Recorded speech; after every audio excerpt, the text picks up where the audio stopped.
The Galactic Summit had waited 13 full minutes past schedule, which, by the standards of the imperial calendar, was nearly a diplomatic insult. High Consul Veract of the Thoraxi clicked his mandibles, impatiently dragging a claw across the crystalline table. "Are we to understand," he hissed to the room of assembled alien dignitaries, "that humanity sends no representative? Or perhaps they've perished, tripping over their own planetary gravity." A few chuckles followed, low and buzzing, though none too eager. The Thoraxi were known for their diplomacy, as much as for their tendency to consume rivals mid-negotiation. Beside them, the Scarveth ambassador, a gelatinous orb of simmering psionic static, twitched in disinterest. A dozen species were present, all orbiting the Empire's black core throne world, each with their own histories, grievances, and grudges. Then, with no great flourish and absolutely no military escort, the human delegate arrived. She walked alone, wearing a matte gray suit and lace gloves, her hair tied into a precise coil. In one hand, she carried a worn leather satchel. In the other, a steaming ceramic cup. No guards, no armor, not even a datapad. The Galactic Assembly fell silent as she took the final steps into the chamber. "Apologies for the delay," she said with a gentle, almost melodic voice. "The tea on your moon station is robust. I brewed my own." She smiled not warmly, but politely, an offering, not a promise. High Consul Veract made a low chitter. "And what precisely are you?" The woman set her cup down on the table with the careful attention of someone handling explosives. "General Lara Voss, Earth's representative." "General?" The Scarveth ambassador pulsed a dark yellow hue, the universal sign for skepticism. "Is this a military summit?" "Not at all." "Lara Saturday, but I find diplomacy easier when people remember I've studied its alternatives." She reached into her satchel and placed a modest tin on the table. "Shortbread? Hand-baked." She passed it toward the Veruvian trade monarch, who blinked 3 eyes in confusion. High Consul Veract leaned forward. "Earth has been warned. You've expanded beyond quarantine zones, interfered in lesser-developed systems, colonized 3 moons belonging to sovereign species." "Yes," Lara said calmly. "We had lunch there. Lovely terrain. No signs of habitation, unless you count moss." "That moss," a delegate from Iazar shrieked, "was sacred." "I baked it into the cookies," Lara said. "A bit chewy." Half the chamber erupted in shouts. The Veruvian quietly took a cookie anyway. Lara sipped her tea. She was utterly unarmed, visibly fragile among creatures built to crush, pierce, disintegrate, or telepathically collapse lesser minds. Yet none of them could explain why they hadn't moved against her. Not yet. "You should know," said Veract, mandibles flexing. "This chamber is shielded. No human satellites. No surveillance. No reinforcements. You are alone." "Oh, I'm aware," Lara replied. "It's why I arrived precisely 13 minutes late.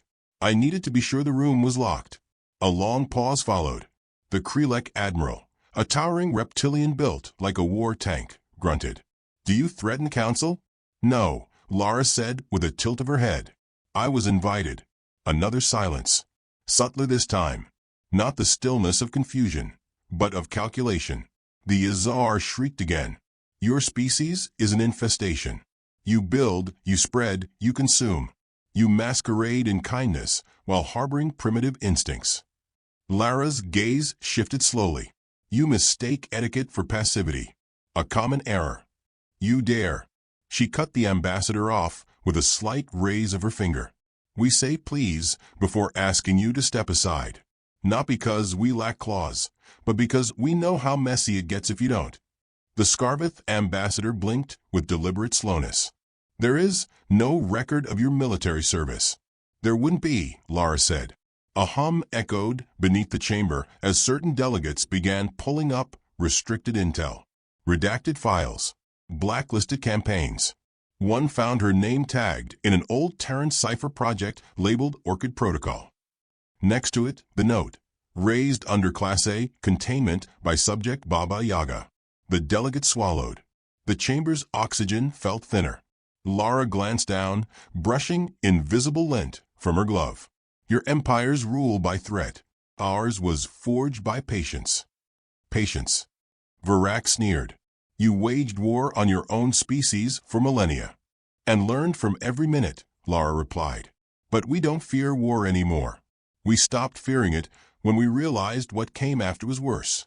You came to make threats then, said the Krelek admiral, shifting in his chair, armor clanking like tectonic plates. No. I came for tea, Lara said, smiling again. And to listen. To what? Asked the Scarveth. The Empire's last confident words. One of the alien guards, a twitchy, avishal youth, stepped forward. Perhaps we should remove the human. Lara did not move. She simply glanced at the guard, and the way her head tilted, just slightly, just so, triggered a survival instinct buried deep in even the most warlike species. The kind of tilt predators make before striking the throat. The guard froze. His weapon jittered in his claws. I recommend, she said softly, that you don't draw anything you aren't ready to die holding. Veract stood with a screech, slamming a claw into the table. Enough. You insult us, General. We expected a negotiator, not a relic in a pantsuit. Lara rose then, slowly, casually. But the moment she did, the room tensed. Something coiled beneath her stillness, like gravity, like pressure building behind the skin of reality. I'm not here to negotiate, she said. They stared. She took a breath and let it out in perfect control. You thought we sent a voice, but Earth sent knife, dipped in charm, gloved in lace, and we let you talk. Veract bared his teeth. You make bold claims for a species so recently spacefaring. Lara turned toward him. We watched your empire for decades. We smiled. We complied. We let you measure us. But every time we brought gifts, we measured you back. A dozen species flickered in discomfort. You believed we were children. You saw our music, our clumsy politics, our sitcoms and kitchen appliances, and assumed that was all. The Scarveth ambassador whispered, Then what are you? Lara's smile faded. Do you know who raised me? She asked the room. No one answered. He was a myth even among us. We called him Baba Yaga, not the witch, the ghost that haunts the wicked. He taught me 10 ways to kill with a pencil, 12 ways to vanish in a crowd. He told me love is a shield, kindness is camouflage, and that humanity's greatest weapon is its story. She paused. And our story is tired of being laughed at. From within her coat, she pulled a small, unmarked cube. She placed it gently on the table. This is a data node, she said. In it are recordings, timelines, fleet locations, vulnerabilities. You offer surrender? Veract asked. No, Lara said. I offer context. This is what we know. This is how we'll win. You still have time to evacuate civilians. We're not savages. The silence returned, deeper this time. Reverent. Haunted. She picked up her tea, drank, then said, Tell your empires. Earth isn't coming for you out of rage. She paused. We're coming because you touched our children. The Scarveth dimmed 2 shades. Lara turned to leave. You won't make it off this planet, Veract growled. We'll have you detained. She stopped in the doorway, adjusting her glove. If that's true, she said without turning, then the death toll will start with me, and end with your son. Then she walked out, unhurried, composed, deadly. In her absence, no one spoke. Not for a full minute. Not until one of the junior delegates finally dared to whisper what everyone else was thinking. We just declared war on them, didn't we? And no one answered, because deep down they already knew. The holding cell was colder than necessary, sterile, metallic. A deliberate insult, thought General Lara Voss, as she folded her coat across her lap with meticulous care.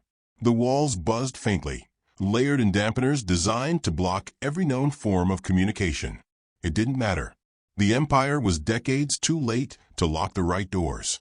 Outside, beyond the reinforced glass, 2 guards, one Thoraxi and one Azar, stood nervously watching her. She offered them a small, pleasant nod. The Thoraxi pretended not to see. The Azar blinked too fast, unable to hide his unease. She'd been escorted out of the summit chamber without resistance, with no weapons and no protest. Her final words had turned the air inside that hall into something brittle and electric. Empires didn't know what to do with a threat that didn't shout, that didn't bluster, that simply promised. Lara adjusted her gloves. "I do hope this doesn't become tedious," she murmured to the empty cell. The door hissed open. 6 more guards entered, all armed. Behind them walked an alien draped in ceremonial black, a Cyrethian operative. Thin, gliding, eyes like black ink that never dried. "I am Carveth," he announced. "I've been ordered to verify your claims." "Which ones?" Lara asked, crossing her legs. "The T, or the destruction of your listening moon?" Carveth did not blink. "We received no such report." "Of course not. That would spoil the surprise." He stepped forward. "You're bluffing."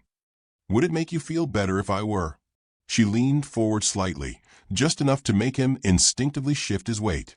"I always wondered what your kind looked like beneath all that black. I imagined something softer." He hesitated, then drew out a device and activated it midair. A projection burst to life. A holographic image of what had once been a moon-sized listening post deep in the fractaline expanse. The image froze halfway through. The structure was gone. No explosion. No debris. Just absence. "We lost contact 32 minutes ago," Carveth said. "We assumed it was a power grid failure." "That's your first mistake," Lara replied, smoothing the hem of her slacks. "Assuming humans break things by accident." He lowered the device. "You had help." "Of course." Her tone was light, conversational. "I asked nicely." Another shift. The guards behind him stirred. "I've studied your culture," Carveth said. "Your people seem obsessed with entertainment, food, distractions. You dance during wars. You write music for funerals. You name bombs after your ex-lovers. That is not strength. It's boredom," she replied. "When you've been caged long enough, you get creative." Carveth stepped closer. "We still do not understand who trained you. That's by design. No records exist. No neural map. You aren't just dangerous, you're invisible." "Isn't that what monsters are?" she asked gently. He stared, silent. She smiled. "Would you like to see what my father taught me?" He didn't answer, which she took as consent. Lara stood. 2 guards raised their weapons. She didn't look at them. She simply moved, 3 quick steps. A blur. By the time the 4th step landed, 1 guard's rifle was in 2 pieces, the 2nd guard was unconscious, and Carveth found himself pressed against the wall, with her gloved hand tightening against his throat. "No effort," she whispered. "No adrenaline. That's what scares you most. Not the violence. The ease of it." His breath hitched. She let him go. He staggered, gasping. "You weren't a test," she said, returning calmly to her seat. "You were a warning. A prompt. A little cosmic prod to see how quickly the Empire panics." The door opened again. This time, no one entered. A device was tossed in, an old Earth model military grade. She caught it mid-air without looking. Her face softened with recognition. That was fast. The screen lit up with a coded message. Only she could read it, and even then only barely. It was a simple glyph, orchid bloomed. She smiled faintly. They always underestimate the florals. Carveth was still recovering, glaring now. That was not an accident, was it? The missing moon. No, she powered down the device. That was a message. "We're done waiting." He leaned against the wall. "You're provoking open war." "Not provoking. Declaring." She folded the device into her coat. "Besides, you've already lost one front. You just don't know which one yet." Outside the chamber, alarms sounded. Carveth flinched. The guards tensed. Lara remained seated. "Did they just find your covert fleet? Oh, that's unfortunate. I do hope they made it off the ground in time." He drew a knife. She didn't move. "You think I fear death?" he asked. "No," she said. "I think you fear dying without meaning." He charged, and found nothing. She was already behind him. The knife clattered to the ground. He collapsed next to it, disarmed, paralyzed from the base of the neck. She knelt, whispering, "That was a pressure point my father showed me." He said it works on anything with ambition. The guards tried to raise weapons. She gave them one look. Just one. And something passed between them. Not fear. Recognition. They lowered their rifles. She stood tall, brushing a wrinkle from her jacket. I never hated your empire, she said. I just wanted to see what you'd do when you weren't in charge anymore. She walked out without another word. In the communications center of the Imperial Citadel, a frantic chorus of voices fought to control the spread of chaos. Systems were failing. Satellites going dark. Outposts unresponsive. On every screen, the same message repeated, written in Earth Standard English. You had your chance to speak softly. Now hear us roar. In the corridor, Lara moved briskly, calm. The guards behind her didn't dare intervene. One even followed. As she reached the elevator, a young officer sprinted toward her. A human, pale-faced, dressed in borrowed armor. His badge, Colony Beta Sigma, Earth's outer rim. Ma'am, he whispered. It's begun. Commands confirmed. How many assets, she asked. 6 teams in system. Another 12 inbound. She nodded. Leave no record. Leave no martyrs. Just absence. Yes, ma'am. She stepped into the lift alone. The doors closed. Inside, alone again, she finally allowed her shoulders to lower. Only slightly. She touched her glove, tracing a faint pattern across the bomb. A hidden seal flickered open, revealing a tiny needle beneath the cloth. It wasn't poison. It was memory. She pressed it to her neck. A slow breath. The past flickered into view, not an image, but sensation. Cold. Snow. The smell of pine and blood. A man with tired eyes and deadly hands, showing her how to break a man's arm with elegance, not rage. If they see her anger, he'd said, they'll think they've won. Back in the lift, her eyes were clear again. The doors opened to the highest chamber of the Imperial Citadel. A view of the stars spread out beyond the windows. Distant lights, some already gone, others about to be. The Emperor himself stood near the glass, his robes heavy with jewels and arrogance. He didn't turn. General Voss, I suppose you're here to negotiate. No, she said, just to witness. To witness what? The moment you realized you were never the predator. The alarms grew louder. The lights dimmed. He turned finally and saw the truth in her expression. Not hatred, not rage, purpose. You'll burn world for pride, he asked. She stepped forward. No, for children, for colonies you erased, for families you made into ash, and then had the audacity to blame for being flammable. He narrowed his eyes. You think Earth has allies? No, she said softly. We don't need them. He sneered. You'll die alone. Lara nodded once. But not today. Behind her, the glass cracked. Then shattered. A drop pod burst through the wall, human-designed, silent and fast. Inside it, reinforcements. Silent warriors. Black-clad. No insignia. The Emperor drew a blade, ancient and ceremonial. Then let us see if your stories live up to their threats. Lara stepped back. They're not stories, she said. They're obituaries. She raised her hand. The pod opened. The lights went out. And the Empire, for the first time in its storied, tyrannical reign, learned what it meant to fear the silence between breaths. They had made their first mistake, and Earth would not offer the chance for a second. The hall of the United Galactic Assembly buzzed with controlled panic. The light had shifted, just enough to be noticed by those attuned to danger. The kind of light that comes before a storm, when skies go yellow and birds vanish and something in the blood knows to run. Even the Skarbeth ambassador, a being devoid of true emotion, rippled with dull orange streaks, concern leaking out like ink in water. Behind closed doors, panic escalated with each failing system. Human interference had been a theory, then a nuisance, then an anomaly. Now it was a certainty. One by one, border colonies ceased transmission. Surveillance nodes flickered. Supply routes blinked out like extinguished stars. The Empire had not seen a declaration of war, but it had felt one begin. General Lara Voss was nowhere to be found. That perhaps, unnerved them most. She was not broadcasting speeches. She did not parade victories. Her image did not flicker across enemy terminals with warnings. She simply disappeared. And wherever she disappeared from, something else vanished shortly after. The Azar ambassador, old, frail, and furious, paced in frantic ellipses around the council's holographic table. This is deliberate sabotage. Coordinated.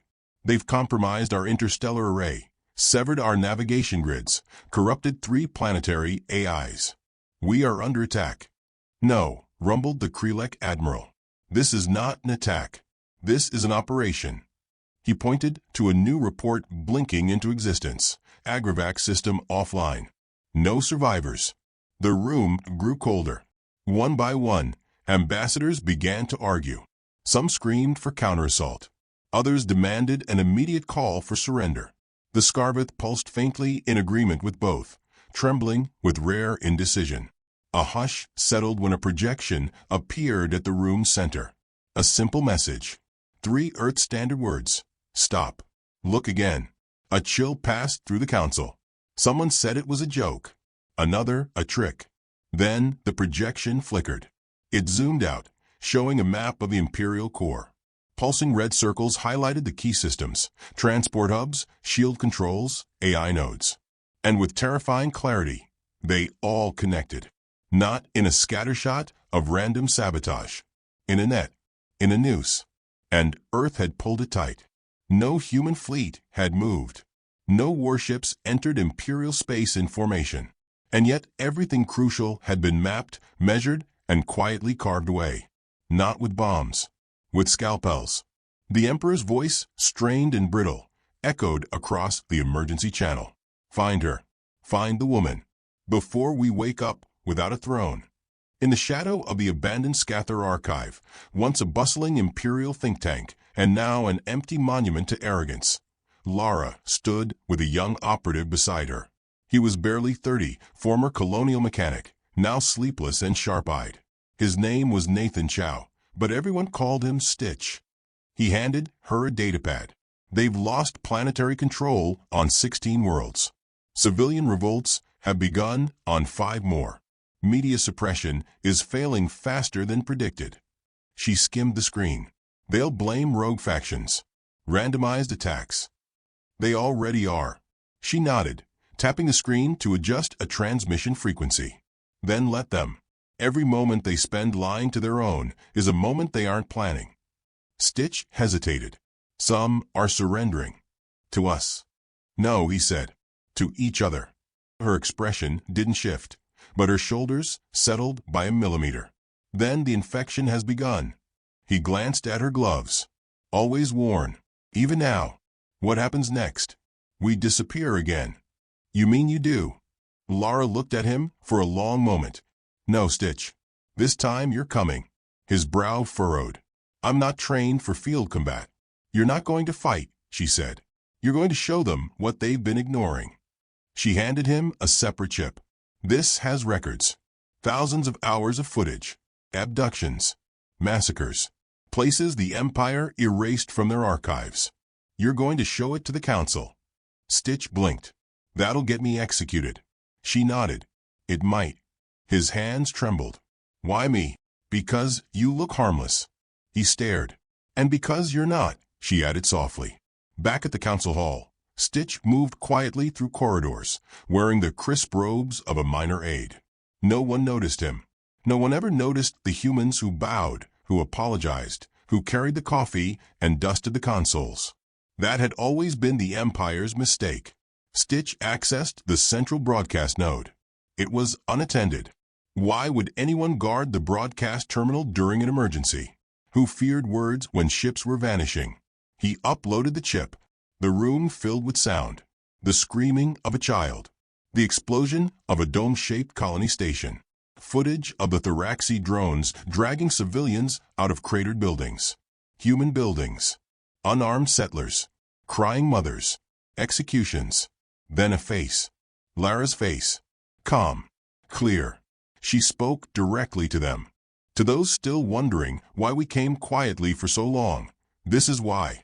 You assumed the smiling woman in the room with knives in her teeth must have been bluffing. But we were never smiling for your comfort. The image shifted slowly, deliberately, to footage of planets returning to human control. Not through conquest, through collapse. Abandoned by their own governors. Filled with defectors. You built an empire with claws, she continued. We built a civilization with memory.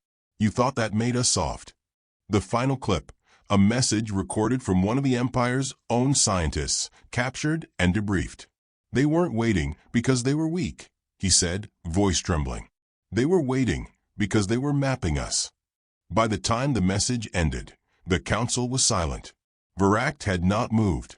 His mandibles twitched. Scarveth had turned black, total psychic withdrawal, a defense mechanism. The Krelek admiral stood. We need to contact Earth directly. There is no Earth channel, Veract snapped. They've cut us off. No, said a new voice. A voice none of them expected. Lara Voss walked calmly into the chamber. Behind her, a small escort of humans in diplomatic uniforms. Their expressions unreadable. Not proud. Not gloating. Just ready. You've had centuries to talk, Lara said. And yet you always mistook noise for dialogue. Veract bared his fangs. You have committed war crimes. Then prosecute me, Lara said. Bring me your courts. Your justices. Let them look at what you did and ask how long we were supposed to wait. A hush followed. Scarveth pulsed a dim gray hesitation. You want surrender? Someone asked. No, Lara replied. I want acknowledgement. And after that, silence. Silence. She looked to the stars through the council's vaulted glass. You filled the galaxy with your echoes for too long. We're asking you to stop. Or we'll stop you. Veract rose, claws twitching. You can't kill an empire in a month. She walked up to him. Looked up, measured, unblinking. You're not an empire, she said. You're a noise machine. And we just found the off switch. He raised a claw. Her eyes never flinched. Then someone from his own delegation fired. Not at her.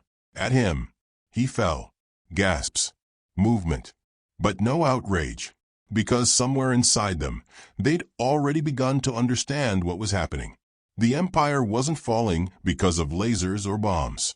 It was falling because its own believed the humans now.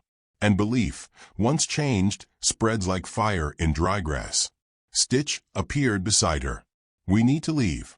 She nodded. The Krelek admiral stepped forward. Where are you going? She looked at him. To rebuild.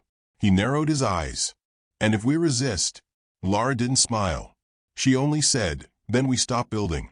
And start remembering. She turned. The room didn't stop her. No one moved. Because in that moment, they understood the truth she had never needed to scream. Humans don't bark. They wait. Then bite. And by the time you feel it, it's already over. The war didn't begin with a grand speech or a planet-shattering blast. It began in silence, like most terrible things. By the time the Empire realized it had truly fallen, the dust had already begun to settle on what used to be its heart. Not shattered, not burned, just gone. Sliced out of the galaxy as if it had never been. Its military command had dissolved into whispers. Its governors were vanishing mid-sentence. Its loyal citizens were surrendering to ghost fleets they couldn't even see. And at the center of it all was the woman they tried to detain, outwit, and dismiss. Lara Voss stood atop the ruins of the old tribunal tower, a relic of the Empire's judiciary supremacy, once towering, once absolute. Now cracked and crumbling, humming with the residue of systems overridden and shut down. She watched the light bend around the horizon of the throne world. It would be the last sunrise it would ever see under Imperial rule. Behind her, Stitch approached, his boots crunching softly over glass and shattered pride. Signals ready, he said. We're linked to the last remaining node of the Imperial broadcast web. She nodded, not looking at him. No resistance? None. They're too scattered, too scared. They're not scared of us yet, she murmured. Only of each other. That will change. Stitch hesitated.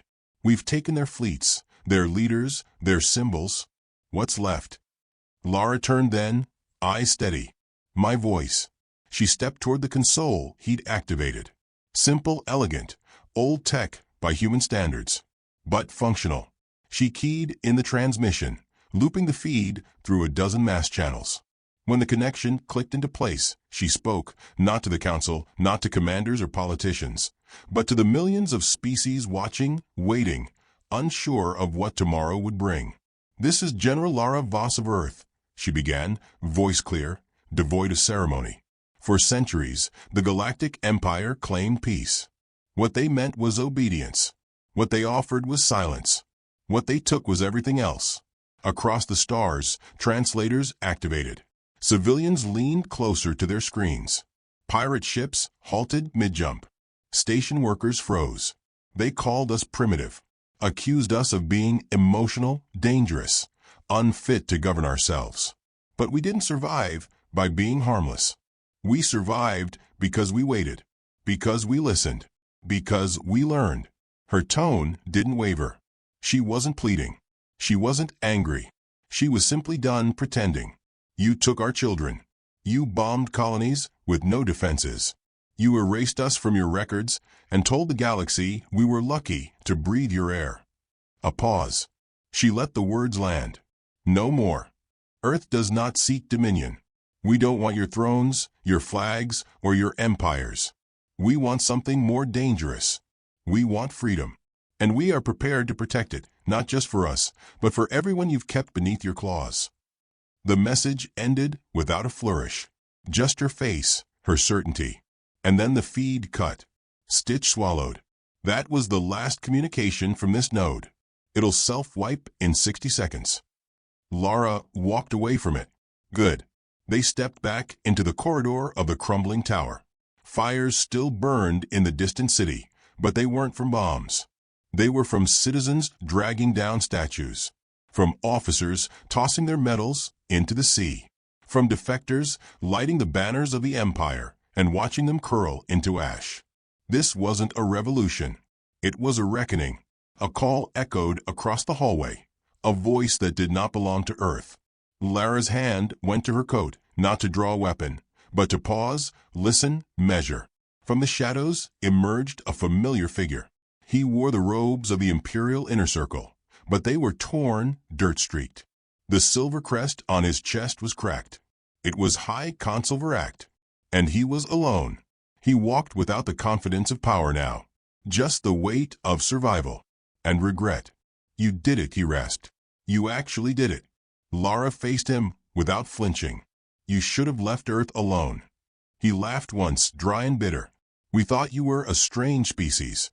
Loud, unrefined, obsessed with your rituals and fictions. We never imagined." He trailed off. "That we could lie better than you," she offered. No, he met her eyes. "That you could wait so long to bite." He stepped closer, hands empty. "I want to make a deal." "There are no more deals," she said. "There's only what you owe." Veract hesitated. "I can give you something you don't have." Lara didn't speak. She let silence pressure him. "The Emperor," he whispered. "He's not dead." Stitch blinked. "Impossible." Veract's voice dropped. "He fled 3 days ago. Abandoned the throne world. Took the vault ship." Lara's jaw tightened. "You let him run?" "I didn't know until it was too late. I stayed. I thought I could negotiate. But I was just one more pawn." Lara turned her back to him and walked to the edge of the shattered balcony. Below, the city smoldered. Victory didn't feel like celebration. It never did. Not when it was earned this way. "He'll rebuild," Veract said. "He has allies. Vault worlds. Resources you haven't touched." "I know," she said. "He'll come for you. I'm counting on it." She turned, face unreadable. Veract took a step forward. "So what now? Trial? Execution?" "No," Lara said. "I want you to live." His brow furrowed. "What?" "You'll live long enough to watch every remnant of your empire vanish. You'll walk among survivors and see what they rebuild without you. That will be your sentence." He swallowed hard. "You're cruel." "No," she said, brushing past him. "I'm thorough." Stitch followed in silence. They left him there, staring into the ruins of what he'd once controlled, trying to understand how an unarmed woman had undone a 1,000-year rule without raising her voice. They didn't look back. The shuttle that picked them up wasn't military. It didn't need to be. The war was over in the ways that mattered. What came next would be diplomacy, repair, remembering, and warnings. Lara sat beside Stitch as they broke orbit. The stars stretched ahead of them like a horizon of new beginnings and old scars. "Where are we going?" he asked. "To find the vault ship," she said. He blinked. "You think you can?" She looked out the window, expression unreadable. "I don't think," she said. "I know where he'll go. There's only one place cowards like that run to, places where their name still matters." "You going to kill him?" "No," she replied. "I'm going to show him the same mercy he gave our colonies, our children, our people." Stitch leaned back, silent. Lara's glove flexed. Beneath the fabric, her skin bore the faintest line, a knife scar years old. The first lesson Baba Yaga had taught her. She'd been 12, cold, angry, alone. He'd handed her a broken compass and said, "Never follow the path they give you. Make your own, and make it sharp." She closed her eyes now. The path was sharp, and it had led here. When the shuttle entered deep space, sensors pinged. An encrypted beacon. A human signature. Vanguard class. Vanguard 1. The ghost ship. The knife that had vanished from the drawer. Her eyes opened. "Got him." Stitch's mouth went dry. "Now what?" Lara smiled, just slightly. "Now the story ends the way it always should have." And with the stars drawing close like teeth, Earth's quiet storm moved forward once more. The peace had been a lie. The woman had never been the diplomat. She was the weapon. And she was only just getting started.